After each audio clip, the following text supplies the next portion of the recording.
बिस्मिल्लाहिर्रहमानिर्रहीम। अस्सलाम वालेकुम नाज़रीन, मैं इरफान मजीद और आप देख रहे हैं हमारे फेसबुक और यूट्यूब चैनल। नाज़रीन, जैसे कि जना गार्डन के मुतल्लिक़ हम अक्सर आपको कोई ना कोई ख़बर देते रहते हैं, लेकिन हक़ाइक़ के ऊपर जब बात करते हैं तो लोगों को मालूम होना चाहिए कि यहाँ पे जो चाइना कटिंग हो रही है उसकी भरमार है यहाँ पे।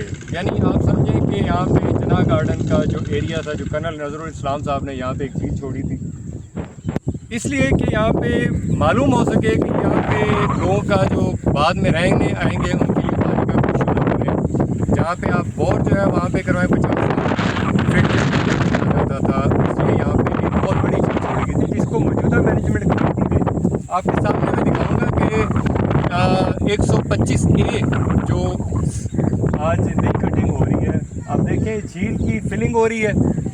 यहाँ पे जो लोग जिनको प्लॉट मिलेंगे, पहले तो आप उनको सोचें कि ये जगह वैसी बैठ जाएगी, और इसके लिए कम्पेक्शन जो है वो एक लॉन्ग टर्म के लिए कम्पेक्शन चाहिए। लेकिन मेरा यही सवाल है आप लोगों के साथ कि जो चीज़ छोड़ी गई थी, जो आवाम के लिए, जना गार्डन के लिए, जो आने वाले लोग थे, जो यहाँ के रहायशी हैं, उनके लिए ये जगह इसलिए छोड़ी गई थी कि पानी का जो लेवल है वो ठीक रहे। लेकिन जो मैं आप दिखाना चाह रहा हूँ कि 125A के ऊपर जो कुछ चाइना कटिंग का सिलसिला जारी है, हालांकि ये मौजूदा मैनेजमेंट कमेटी जा चुकी है, लेकिन हैरानगी की बात है बहुत सारे अलॉटमेंट लेटर हैं जो मार्केट में घूम रहे हैं कि नए दौर के अंदर बायोमेट्रिक हो रही है, ट्रांसफ़रें हो रही हैं, लेकिन अलॉटमेंट लेटर जो है वो 4/3/2024 से पहले के दिए जा रहे हैं, क्योंकि उस वक्त मोहसिन अख्तर कियानी साहब ने जो नई अलॉटमेंट थी वो रोकी गई। तो सिर्फ दिखाने का मकसद ये है कि आपको ये मालूम हो सके कि यहाँ पे क्या हो रहा है। तो इंशाल्लाह हम बाकी भी जो जगह को मुख्तलिफ जहाँ पे चाइना कटिंग हो रही है वो भी आपको दिखाएंगे।